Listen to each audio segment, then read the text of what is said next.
राउरई त रोज दिन के खेल बा काल्हे के दर्द अभी लेना गेल बा राजा हो राउरई त रोज दिन के खेल बा काल्हे के दर्द अभी लेना गेल बा बारह तू जुआइल अभी हमर जवानी राजा जी हो खफोर बा इतना झनी हूँ मचिए सैया कमर हमर कमर जोर बा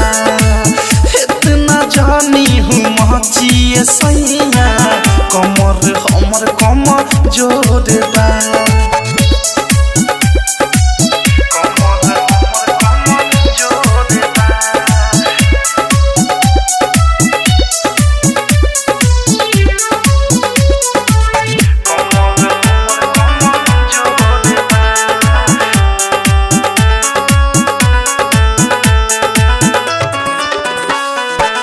नान्हे उमर बाटे नान्हे बाजावानी ओ में लागे न मनवा हो कहनी कि कुछ दिन नहीं हर रहे द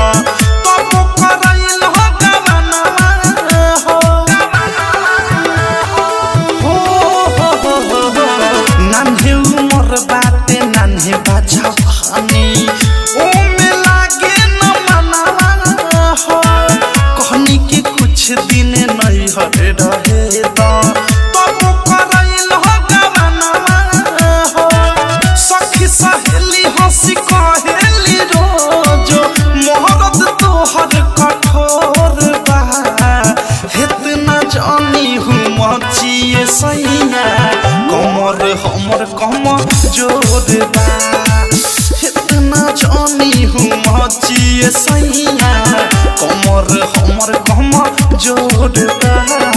बाय विकेश भोजपुरिया डायमंड रिकॉर्डिंग स्टूडियो छावलाना प्रेमियों अधेस सैया सुनी रोलन तनिको सहूर बा नैहर में रही त चौकी पर सुतनी पलंग पर सुते के नूर बा ए हटे ना प्रेमियों अधेस सैया सुनी रोलन तनिको सहूर बा नैहर में रही त चौकी पर सुतनी पलंग पर सुते के नूर बा राइटर थारू अनुराग सुबोध हो कहेला सखुआ के खोर बा इतना जानी मचिए सैया कमर हमर कमर जोर बा इतना जानी मचिए सैया कमर हमर कमर जोर बा राजा हो राउरई त रोज दिन के खेल बा काल्हे के दर्द अभी लेना गेल बा बारह तू जुआइल अभी हमर जवानी राजा जी हो खफोर बा इतना झनी हूँ मचिए सैया कमर हमर कमर जोर बा इतना झनी हूँ मचिए सैया कमर हमर कमर जोर बा छोड़ देना। आरसीएम म्यूजिक न्यू ऐप अभी डाउनलोड कीजिए हमारे गूगल प्ले स्टोर से और पाए भोजपुरी लोकगीतों का एक से बढ़कर एक ऑडियो वीडियो सॉन्ग बिल्कुल मुफ्त।